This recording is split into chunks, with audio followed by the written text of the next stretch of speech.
பொள்ளாச்சி தொழில் வர்த்தக சபை சார்பில் நம்ம ஊரு நல்ல ஊரு என்ற தலைப்பில் 9 நாள் விழா ஏற்பாடு செய்யப்பட்டுள்ளது. இந்த விழாவின் துவக்க நிகழ்ச்சி நேற்று சனிக்கிழமை இரவு பொள்ளாச்சி பல்லடம் சாலையில் உள்ள தனியார் திருமண மண்டபத்தில் நடைபெற்றது. இந்த நிகழ்ச்சியில் சிறப்பு விருந்தினராக கலந்து கொண்ட மின்சாரத்துறை அமைச்சர் செந்தில் பாலாஜி விழாவினை தொடங்கி வைத்து உரையாற்றினார்.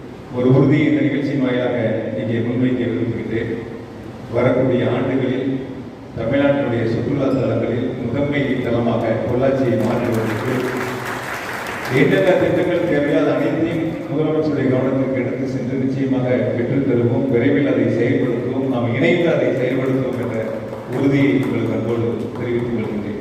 முதலமைச்சருடைய கவனத்திற்கு எடுத்து சென்று பொள்ளாச்சியில் ஒரு ஐடி பார்க் அமைப்பதற்கான ஒரு திட்டத்தை நிச்சயமாக முதலமைச்சர் கேட்டு பெற்று அதை செயல்பாட்டிற்கு கொண்டு வருவோம் என்ற உறுதியும் உங்களுக்கு அன்போடு தெரிவித்துக் கொள்கிறேன்.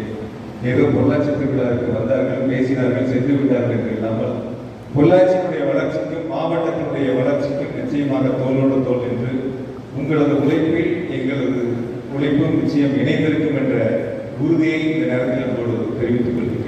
இந்த அறிவிப்பு பொள்ளாச்சி மக்கள் இடையே பெரும் வரவேற்பை பெற்றுள்ளது. இந்த விழாவில் கலை நிகழ்ச்சிகள், பாரம்பரிய நிகழ்ச்சிகள், விளையாட்டு போட்டிகள் உள்ளிட்ட பல்வேறு நிகழ்ச்சிகள் 9 நாட்களுக்கு நடைபெற உள்ளன. இந்த நிகழ்ச்சிகள் பொள்ளாச்சி நகரின் சிறப்புகளை அனைத்து தரப்பு மக்களிடமும் கொண்டு சேர்க்கும் வகையில் ஏற்பாடு செய்யப்பட்டுள்ளதாக ஏற்பாட்டாளர்கள் தெரிவித்தனர். இந்த துவக்க விழா நிகழ்ச்சியில் கோவை மாவட்ட ஆட்சித்தலைவர் கிராந்திகுமார் பாடி, நாடாளுமன்ற உறுப்பினர் ஈஸ்வரசாமி உள்ளிட்ட பலர் கலந்து கொண்டனர்.